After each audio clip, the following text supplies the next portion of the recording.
Okay, Miss Williams, how long have you been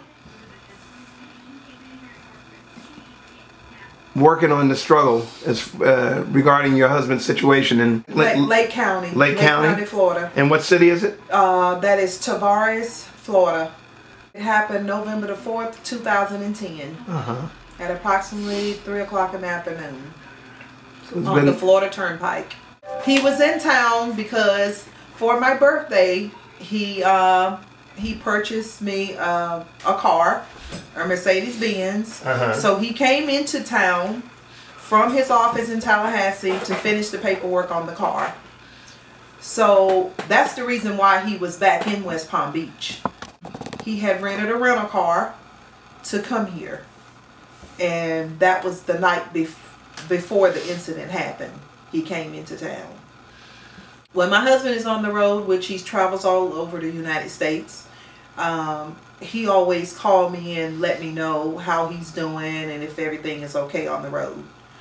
So I received the call from him around about 1 o'clock that afternoon. I only heard him say, "This man," and then the phone cut off.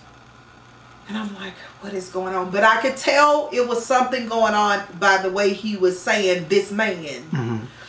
So at that time, I kept calling. He had 2 cell phones, so I was calling both of the cell phone numbers. No answer, no answer, no answer. So I waited about an hour, and then I called my cousin, which is my husband's cousin, that lives in Orlando. He's Captain Isaiah White. And I asked him if he could help me to look and see if there was an accident on the road involving my husband. So I'm panicking, walking around the house, wondering what is going on. A couple hours later, he called me and stated to me, he says, "Tina," he says, "I found him." And I was like, "You found him?" I said, "What happened?" He was like, he said, "Sit down." He said, "You okay?" He said, where's Alexia?" And I says, she's here. So he says, don't be afraid, don't, just when I tell you this. And I was like, "Well, Mike, what happened? Please tell me." He was like, "Marvin is in jail, a $7,000 bond, and they charged him with aggravated assault with a firearm and exhibition of a firearm." In Alexia, we packed up and we got in the car and we drove. I think it was like 12 o'clock midnight when we got on the road, just me and her. We paid the bond, and he went to the jail. Before we got there, he had went to the jail. We picked him up that night. Okay. We went to trial. They found Marvin guilty, and he was sentenced to 3 years, a mandatory 3 years in prison. Okay, so how many people altogether do you believe are going to the rally on Friday morning? 100 to 150 people. And you all are leaving from everywhere at what time in the morning? We're leaving at 4:30 from Hilltop Missionary Baptist Church, Riviera Beach. And we should arrive in Tavares, Florida by 8 o'clock in the morning. Where were you at the time that this happened to your father? And how old are you? I'm 23 now. And what do you do for a living? I'm a computer software engineer. Okay. For who? I've been in computers pretty much since high school. My dad introduced me to computers. Alexia? How are you doing this evening? I'm good. Good. How old are you? I'm 17. And where are we going? Where are you going to school? Palm Beach State College. What year are you in? I'm a senior in high school. Where were you at the time? Obviously, from what your mother said, but yeah, go ahead and repeat it. I was with her in the house when we got the phone call from my dad. What was your reaction? I was confused. I was shocked. I didn't know what was going on, and I wanted some answers. And Jaleel, what was your reaction when you heard about this? I didn't know what to think, but then they was telling me that, it was a serious issue, and then my dad was telling me what was going on, and what went on, what the man was accusing him of, and I couldn't believe it. There was no reason in my eyes for this to even be going on, so I was surprised. What was your initial reaction when you found out that your husband had been incarcerated? I was in disbelief because I was saying that that was not my husband's character. He would never do that to anyone. How long have you been married? We've been married for 26 years. Has anything like this ever happened? Never. The entire time? Never. To you, your children, or your husband? Never. Never. These are only children? These are my only kids. Yes. Gotcha. So when you emotionally, how has this impacted you and your family? Just starting with you for the last 2 years, and we're going to talk about that. But what has been the impact emotionally on the household? It's taking a toll. It's just like stress. I just recently got out of the hospital with chest pains myself. It's just a lot of stress and just not knowing what's going to happen. When is it going to be over? It's like you're living a nightmare. Mm-hmm. And you just want to wake up from it. How did Marvin tell you what had occurred? He stated to me and Alexia that he was going down the road and he seen this car up ahead of him. He kept stopping on his brakes. And he had another car he called a Cobalt or something, a red car, that the accuser that accused my husband of pointing the gun at him, he was just driving recklessly on the road, basically. So when my husband came upon him, my husband says, I'm just going to go ahead and get out of the way and pass him. Mm-hmm. So he was actually passing him to the accuser's right because they was in the far left lane. Mm-hmm. So at that time when my husband was passing, he stated that that's when the guy stuck his finger up at him. Right. Middle finger? Yes. Yeah. He gave him the finger. So when my husband attempted to pass him, that's when the alleged incident happened. This is what the accuser said. Right. That my husband mind you, my husband is left-handed. Mm-hmm. He used solely his left hand for everything. So he stated that my husband's left hand was on the steering wheel. He had the gun in his right hand. He took the gun and he pointed it back at him. At first, he said that my husband was beside him, driving right beside him when he pointed the weapon. Right. But then when he realized that wasn't going to fit because he had dark tinted windows on his car, he said my husband pulled up ahead of him.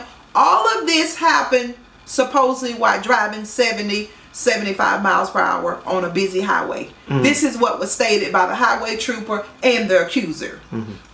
He stated that my husband had his hand on the steering wheel, stuck the gun out the window, right, back at him like this. Right. While my husband trying to drive 70 miles per hour. But he said he made eye contact with my husband for 10 to 15 seconds.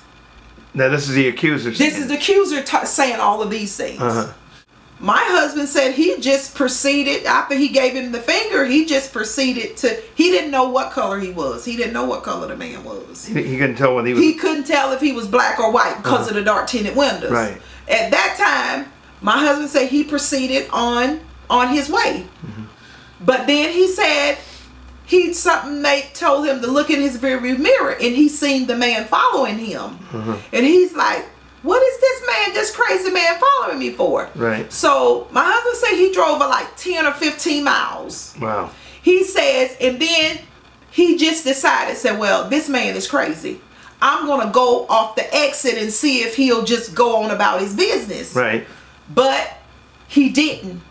The man followed my husband off of the exit. My husband didn't know where he was.